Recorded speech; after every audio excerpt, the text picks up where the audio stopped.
It's very important that we as believers grasp the concept of helping one another, of coming alongside, of encouraging one another.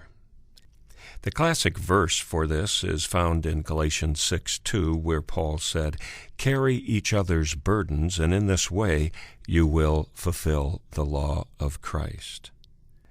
Now, have you ever found yourself in a minor predicament where assistance should be there, but it's nowhere to be found?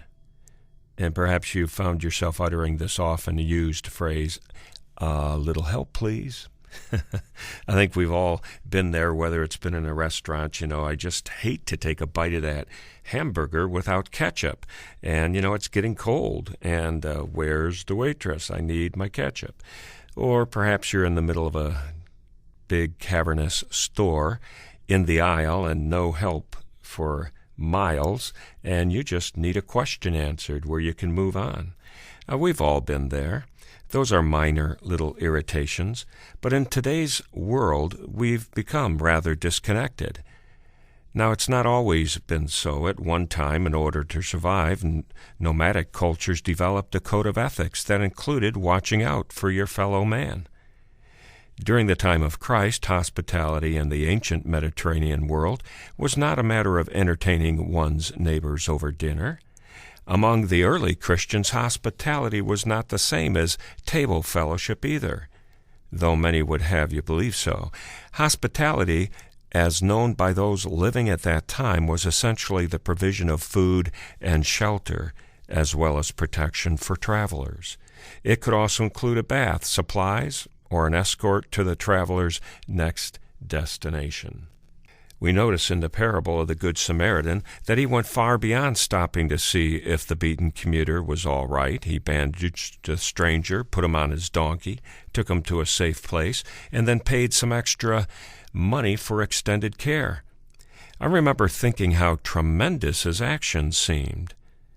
And that idea was reinforced by teachers and preachers enumerating each separate stage of the Samaritan's kindness. But actually, the service rendered, while it may seem extreme to us today, was not excessive in that culture. In Jesus' day, stopping to help someone was more than an act of kindness. It was a requirement. We understand from the parable that Jesus gave of the 3 loaves that there was a mandatory custom requiring a host to prepare an elaborate meal and provide lodging for anyone that may come to their door even in the middle of the night. Didn't matter. So we see that, putting it plainly, the Samaritan was just doing what he was supposed to do. His actions were culturally accepted baseline behavior towards someone in need. This takes no credit away from the Samaritan, but it does heap shame, abundantly more shame, on those who failed to provide assistance. In other words, rather than the Samaritan's behavior being radical, it's the behavior of the religious ones which is extreme. Their indifference was so thorough that they didn't even meet acceptable standards of common courtesy to their fellow man, which makes their offense flagrant. So you see, the point of this parable, it was not the surplus effort of the Samaritan, but in fact, the so-called religious people had no compassion whatsoever.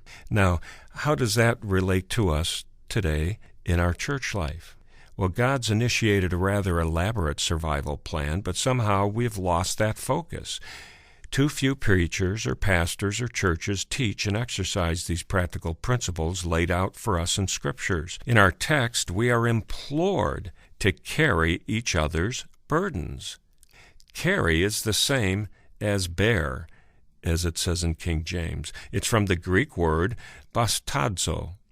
And since it's written in the present active imperative, it would be better translated, keep on bearing or keep on carrying. This is the same word that Jesus used when he bore his cross in John 19:17. Now, the word burden here is pretty interesting. It's baros, and baros denotes a burden too difficult for any one person to lift. in this brief aside written by Paul at the end of a long letter. It's as if the heavens were peeled back and God wrote with his finger the game plan. Here it is. You keep on carrying each other's burdens. Be aware of one another. Discern when your brother or sister is crushed under a heavy load, one that they can't bear alone, and go help them carry it and stay at it. That's the simple truth. That's what God is saying here. There are other passages that bear out and help us discover the support network designed by God.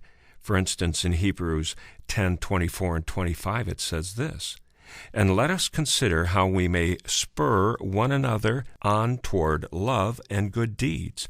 Let us not give up meeting together, as some are in the habit of doing, but let us encourage one another."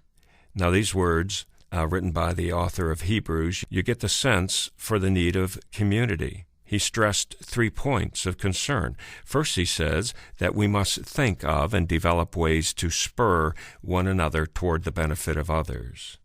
That word spur is interesting. It means to sharpen, to stimulate, or to incite. It also denotes an extreme excitement and almost agitation toward making something happen. I'm sure something comes to your mind, someone like just bugging you. Come on, let's go. Are we ready yet? Let's go. We've had little kids in our lives do that, haven't we? So we have this agitation, and Paul is saying that we have to get close to one another or come alongside each other in order to know each other well enough to push each other off our seats and into action.